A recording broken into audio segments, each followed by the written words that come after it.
What's up, Dolphin fans? And thank you for coming on the Miami Dolphins Mode channel. Hey, today I'm going to go over how I would change the offensive line if I was a GM of the Dolphins. All right, I'm going to go to free agency. I'm going to go through the draft and just say what I would do if I wanted to repair it myself. Okay, so let's just get right into it. All right. So first of all, you know that our offensive line was one of the worst positions that we had last season. We were almost dead last in every single aspect, on offensive line.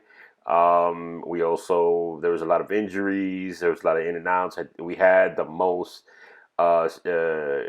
changing of players on the offensive line out of the whole league, because we were trying to figure it out it's basically in the beginning, and, so injuries.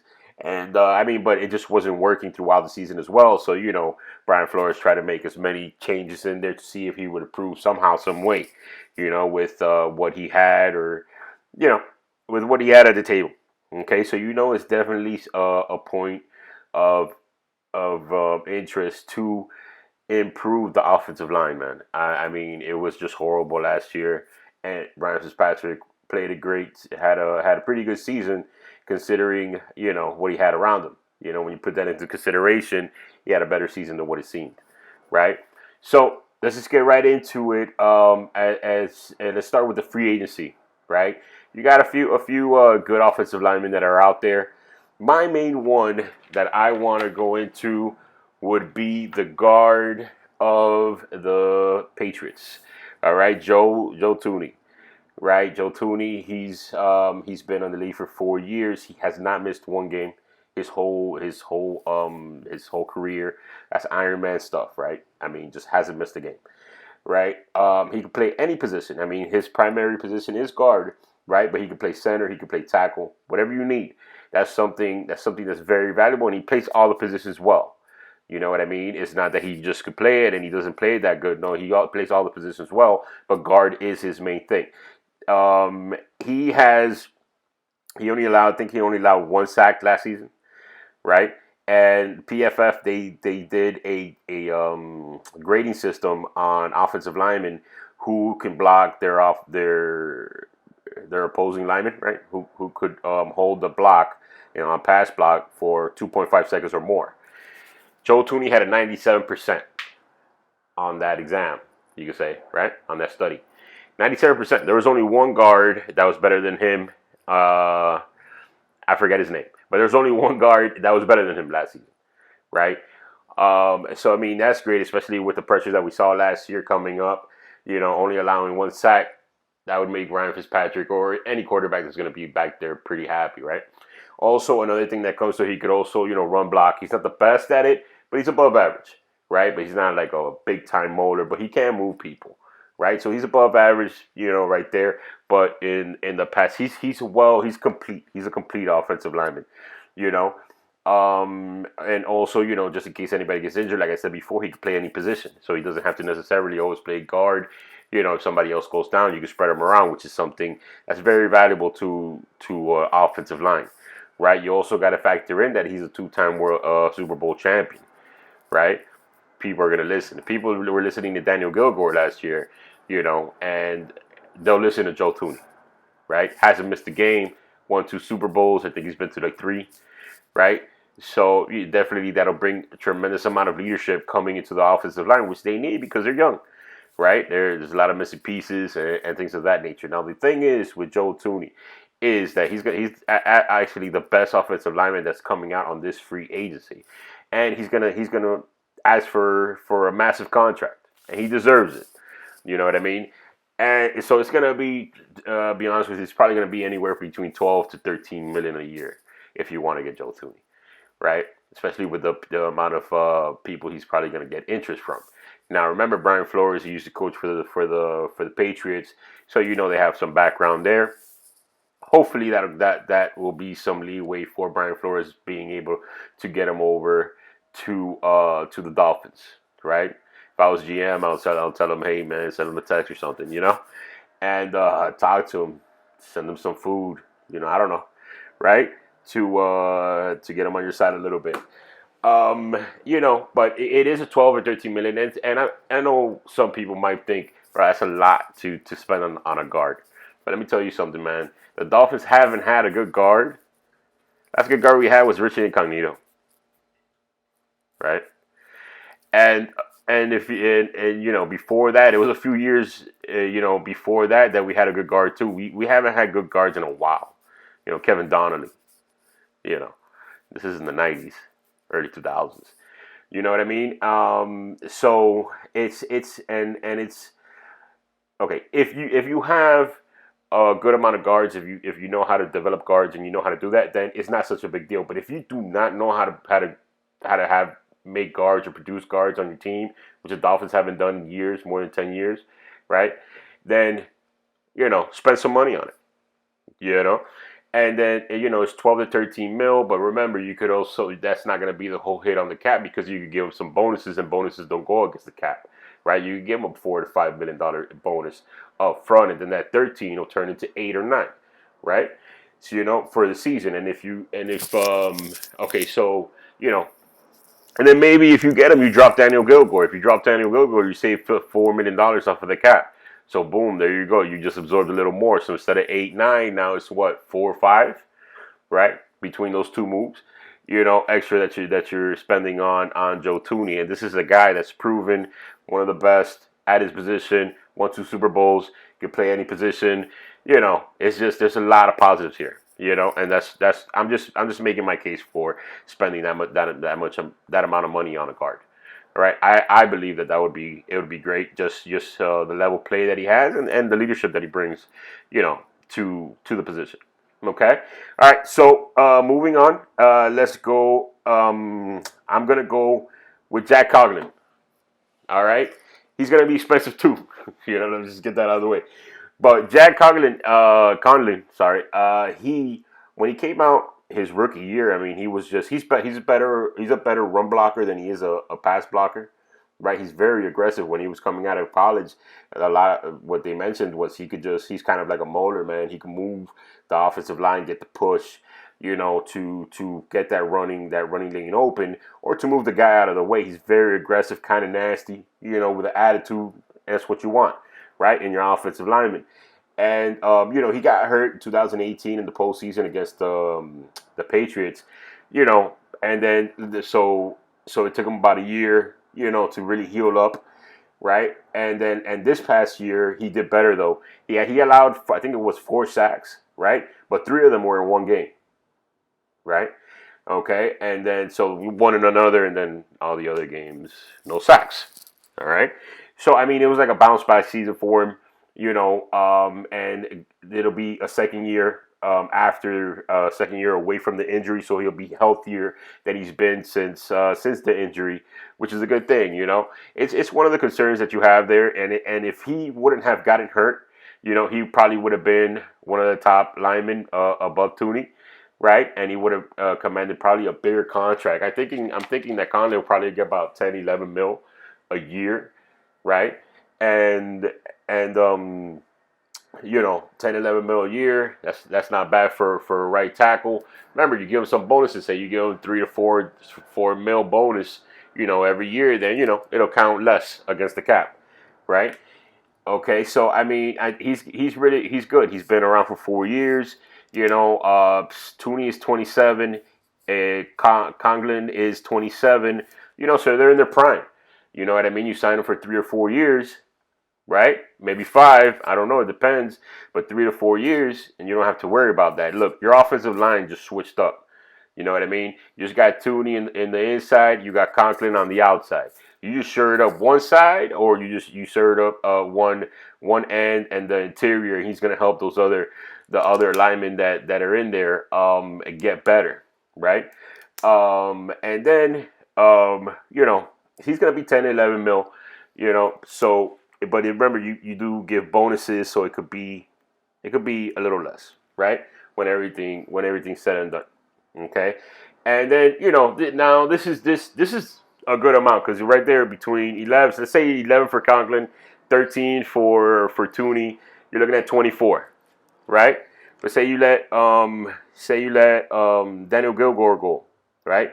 So that's 4 mil extra that you have. So you know you delete that. So instead of 24, you're at 20 now. million against the cap on those two offensive linemen, right? Then you say you give, like, say for instance, you give $5 million bonus over to Thuney, right? Now you're at 15. Say you give what, like 3 to 4? Let's say $4 million. You give bonus that you give over to Conlon, right? Or let's say 3. All right, $3 million. So now you got $12 million more than what you were spending the year before on the offensive line, and you just changed your offensive line right there. I mean, Conlon's proven, Thuney's proven. These are guys that they know how to play the position. Okay, it's not a question. It's not maybe. It's not no. They know how to do it. All right. And remember, our offensive line, our guards were the worst. They were like in the 50s or the 60s. That means that they're battling with the backups. With the backups, the backup guards. I think they were in the 60s and 70s. To be honest with you, so they're battling in ranking of backup guards. Okay, not even the starting guards. Now the ones that Thuney would be, top 5. Big change. Conlon is say top 15. It's a big change, right? So and you get it like an extra $12 million against the cap. I think that's worth it. Okay. Now this is me also going and building this offensive line. So I'm gonna do something else. I'm gonna get Glasgow out of Detroit Lions, right? Glasgow, he's allowed 1 sack in the last 2 seasons. Okay, he's very versatile. He can play center or guard. Right. The thing is that the Lions, they have a rotational thing with their offensive line, and they produce guards pretty good. So they're not. I don't think they're as worried of keeping Glasgow with them.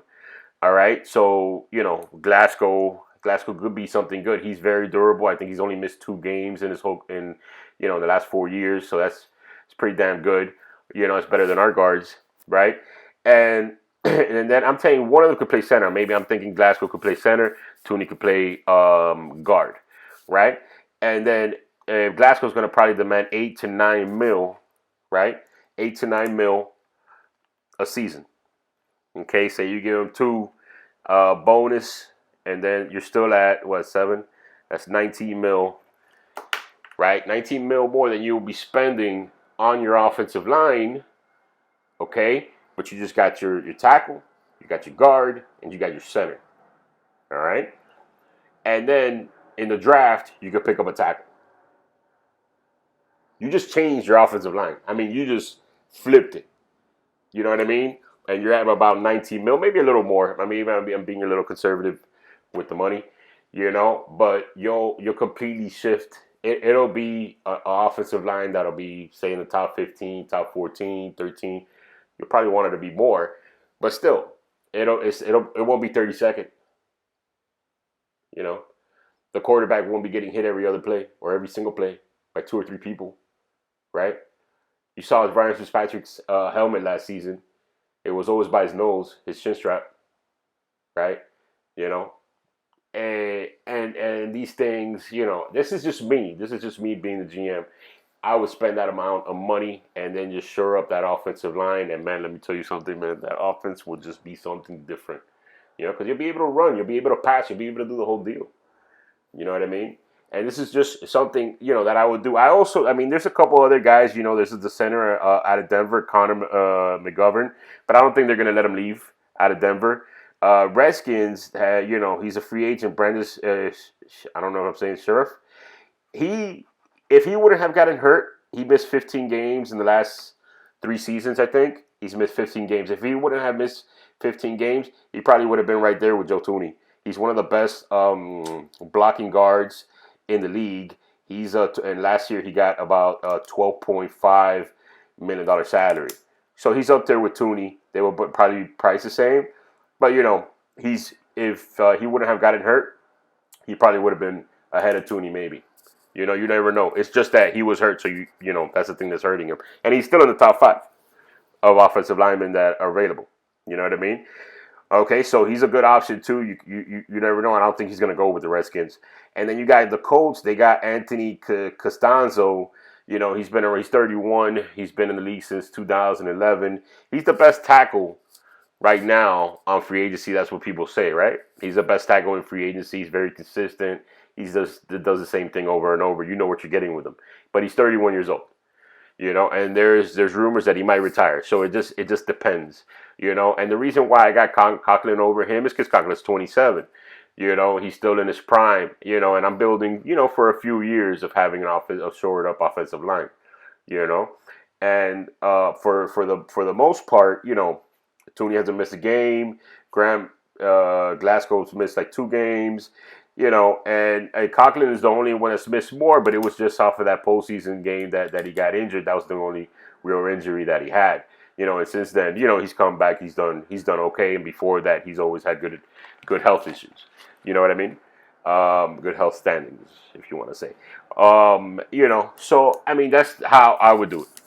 Just me being me, thinking how to share because the thing is, we haven't had a good offensive line in forever, and these 3 guys, Thuney, Glasgow, and Conklin, they would just change your whole offensive line, and people would have to.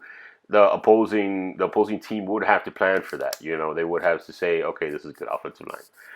So we have to scheme. We have to use different defenses, different blitzes. We have to use different personnels in different ways. So it doesn't give, it kind of makes them prepare more, right? Or use extra pieces because the offensive line is better, right? Instead of just last year rushing 4 people and getting to the quarterback. You know what I mean? So, I know it's spending a little bit much, right? But remember, with like bonuses and things of that nature, it doesn't completely go against the cap. Maybe I'm going a little overboard with 3, but hey, this is just me doing it. You know what I mean? And then we got mad picks in the draft. I would pick one tackle in the draft, maybe a Josh Jones. You don't know, right? Or maybe if you don't wanna get Conklin at that hefty price. Then you get Costanzo if you could get him, right? For a year or 2, get another tackle in the draft, right? Coach him up a little bit, and then get another tackle after the 2 years, and then do it like that. You save you a little money because Anthony Costanzo last year got $6.25 million was his salary, so you might be able to save some money. You know what I mean? Like maybe about $4 to $5 million, a year, with Costanzo than you would get with Conklin. So this is what I feel. This is what I feel with that, with the offensive line. I just think it's something that you need to spend a little money now to just create a culture of having a good offensive line, like the Dallas Cowboys, right? Dallas Cowboys shuffle them in, shuffle them out. Why? Because they have good offensive linemen there. So when other good offensive linemen go there, they learn from these good offensive linemen, and they learn how to practice. They learn how to prepare, and then when the good one leaves, they already know. So it keeps on staying there. It becomes kind of like a culture, like like Wisconsin and how they develop their offensive line. So that's what I mean with this. So that's pretty much it. I know it's a lot, but thank you for your time. And go Dolphins.